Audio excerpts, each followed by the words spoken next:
सियासत का बड़ा चेहरा है डॉक्टर अयूब अंसारी। पीस पार्टी के राष्ट्रीय अध्यक्ष हैं डॉक्टर अयूब अंसारी। सपने को सच कर दिखाने की रखते हैं चाह। मुश्किलों से नहीं डरते हैं डॉक्टर अयूब। उतार चढ़ाव से नहीं हारे अयूब। सियासी पारी शुरू करते ही सुर्खियों में थे डॉक्टर अयूब।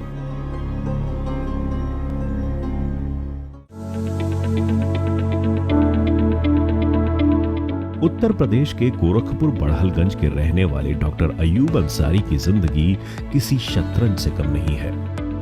बचपन से ही डॉक्टर बनने का सपना लेकर बड़े हुए डॉक्टर अयूब ने कभी नहीं सोचा था कि वो सियासत का इतना बड़ा चेहरा बन जाएंगे कि लोगों की आंखों में बुरी तरह चुभने लगेंगे। साथियों, बिल्कुल कुछ बातें बिल्कुल साफ समझ ले।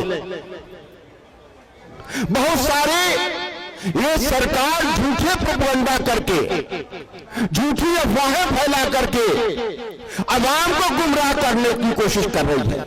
ये सरकार संविधान के बजाय संविधान के लिए शपथ लेती है, मगर संविधान के हिसाब से काम करने के बजाय आरएसएस के एजेंडे पे काम कर रही है। देश को और देश के नागरिकों के बीच मजहब के नाम पर नफरत फैलाने का काम कर रही है।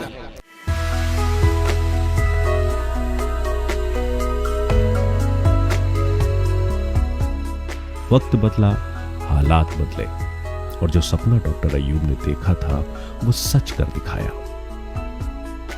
बनारस हिंदू यूनिवर्सिटी से मेडिकल की पढ़ाई की और एक कामयाब सर्जन बनकर डॉक्टर अयूब ने कई लोगों को जिंदगी दी।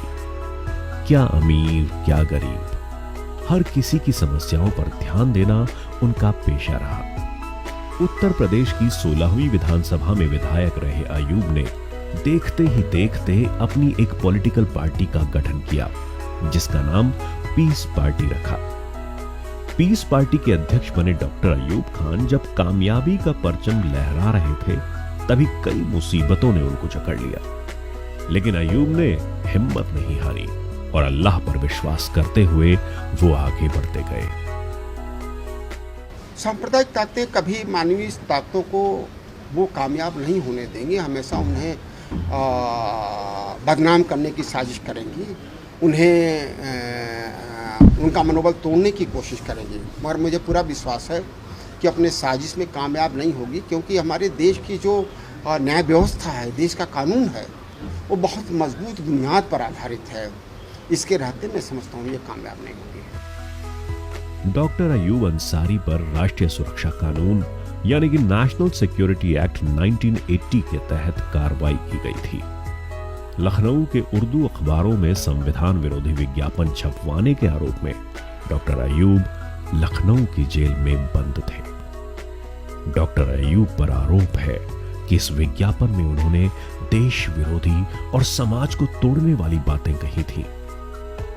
एनएसए पे लगाना, बलात्कार में झूठे मुकदमे में बाहर जेल में डालना, तो हमें प्रताड़ित करने की कोशिश करेंगे, आगे भी कार्रवाई करेंगे, मगर इनका अंजाम बुरा होगा। जनता देख रही है और मैं समझता हूं कि ये दिखा देगी 2022 के चुनाव में कि इनकी साजिश कामयाब नहीं हुई। तो हमेशा होता रहा है, आताई हमेशा जब सत्ता में आ जाते हैं तो वो बिना कंट्रोल खो जाते हैं, वो हिटलर की तरह से काम करने लगते हैं, वो फिरौन की तरीके से काम करने लगते हैं, मगर उनका अंत बहुत बुरा होता है। डॉक्टर अयूब फिलहाल जमानत पर रिहा होकर घर वापस लौटे हैं। डॉक्टर अयूब कहते हैं, संघर्ष करो, आगे बढ़ो की राह पर चलने की जरूरत है और मुझे रब पर भरोसा है और जनता का प्यार उनके साथ है और मेरा कारवां आगे यूं ही बढ़ता रहेगा।